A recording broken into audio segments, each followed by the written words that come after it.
Based on a real-life, supposed haunted doll, now owned by comedian Matt Rife, Annabelle has gained popularity through the hit franchise The Conjuring universe, which formed back in 2013. Annabelle hasn't had its own feature in 6 years, however The Conjuring has a new film releasing in the coming days, so it only felt right to rank the Annabelle trilogy from worst to best. Cherish is the word I use to describe.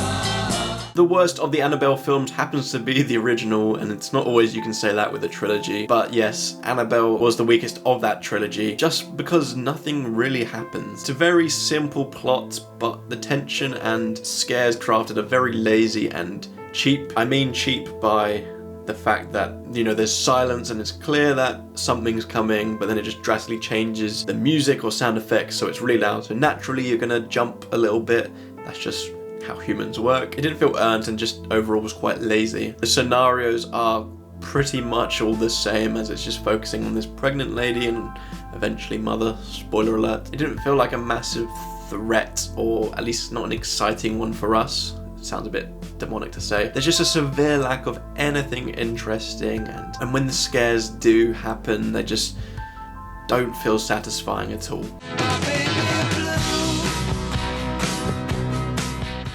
Annabelle creation kind of suffers the same fate as the original Annabelle. There just not being too much going on, or at least nothing really original. Yes, there is some potential with the Warren's museum coming to life, but again, that's not really utilised in an exciting way. It only scratches the surface. Good character development is hard to come by in horror films, especially in this franchise as of late, but I actually think that Annabelle Comes Home did a decent enough job in the beginning with certain characters. There's not many characters in this film, but they set up their ones fairly well, but ultimately undo it all through just the characters making stupid decisions which are needed to progress the plot. So again, just lazy writing. McKenna Grace continues to be the face of childhood actors within the horror genre, because she's the standout, and obviously she's a kid in this film. So yeah, unfortunately the narrative flow did keep disrupting her performance, but the scenes there she was allowed to act, she did a good job. A simple horror plot can go one or two ways.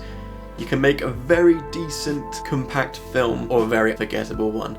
And the latter is certainly the case here, with Annabelle Comes Home just not handling its potential in any sort of way, instead going for the cliches and relying on some stupid decisions from the characters to help move the plot along. You are my sunshine, my only sunshine. This was such a big surprise at the time, but Annabelle Creation is the best of the trilogy, and it kind of just fixes everything that that original film did wrong. It changes the environment and makes it feel very intimate. It has characters that you actually care about and are concerned for their safety, especially given the disabilities one of them has. It's just a fresh experience. The shocking and unforgiving tone is set from the first minute, and the rest of the film follows that, creating this unsettling atmosphere which just carried through right till the credits. Trying to follow up an unsuccessful film can always be challenging when you're trying to improve upon it, but this film, well, it is a prequel, but it drastically changes everything about it, as I said, but still manages to find ways to